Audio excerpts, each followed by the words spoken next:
l'esplanade des mosquées dans quelques instants.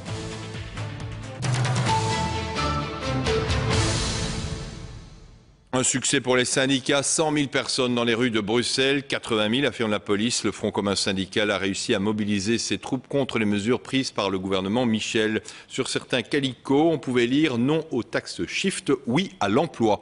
Des incidents ont eu lieu, mais hors cortège et en toute fin de manifestation. Reportage de Renaud Huat et Sofia Koutsoglou. Ils sont encagoulés et appartiennent apparemment à un groupe anarchiste. 200 fauteurs de troubles se sont immiscés en fin de parcours pour s'en prendre aux forces de l'ordre avec des panneaux de signalisation, des barrières nadars et des pavés. Très vite, la situation dégénère. La police, présente en masse, répond par des jets d'autopompe et des gaz lacrymogènes. Au bout d'une demi-heure, les agitateurs sont encerclés par une imposante colonne de policiers. Les manifestants sont priés de rentrer chez eux. La tension monte encore d'un cran. Ma femme est de l'autre côté, en tant que manifestante. Je ne peux pas passer la barrière ici policière, tout simplement. Nous ne sommes pas des extrémistes, nous ne sommes pas des hooliganismes. Je suis là pour manifester, aller rejoindre ma femme qui est là derrière, c'est impossible. La police procède à des arrestations. 14 personnes sont embarquées dans des combis, 4 policiers et une dizaine de manifestants sont légèrement blessés. J'ai ramassé un coup de la part de la police alors que je n'ai rien fait.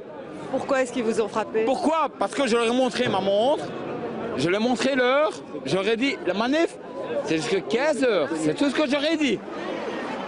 Certains résistent encore,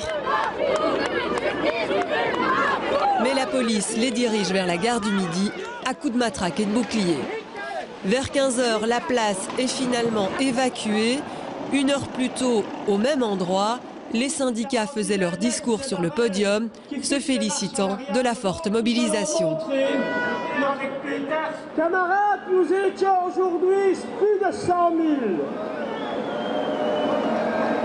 Ça montre que ce gouvernement, que la presse, qui voulait dire que nous n'avions plus la capacité de mobiliser, s'est largement trompé. La cible des syndicats est encore et toujours la même, le gouvernement Michel et ses mesures d'austérité. Le signal que nous donnons aujourd'hui est un signal clair. Il est que trop, c'est trop. Il est temps de corriger sérieusement le tir et de revoir le cap. Parce que le déséquilibre de cet accord de gouvernement, nous le disions il y a un an et nous continuerons à le dire, il menace gravement la cohésion sociale. Non au tax shift, rien que des miettes pour nous. Michel dégage. Les manifestants munis de leurs pancartes et calicots ont donné de la voix. Je perds 1 171 € par année avec les nouvelles mesures du gouvernement Michel. Donc mon mari et moi, parce qu'on n'a pas d'enfants, on perd ce montant-là sur une année.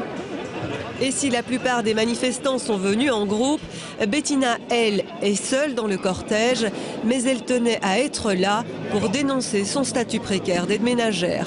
On est obligé d'avoir une voiture, on travaille à 10 € plus ou moins brut de l'heure. Et donc on n'a pas de frais remboursés pour les voitures à part l'essence, mais alors on est taxé à partir de 380 €. Par exemple, moi je fais un 30 heures semaine en CDI depuis 2 ans et je dois repayer 500 € contribution en gagnant 1 000 € par mois. C'est déjà le 15e mouvement social depuis la formation du gouvernement il y a un an. Des manifs et des piquets de grève qui ont créé beaucoup de perturbations, mais qui n'ont pas fait fléchir la ligne de l'équipe de Charles Michel. Reste à voir si cette manifestation nationale aura un écho jusqu'au 16 rue de la Loi. La remise au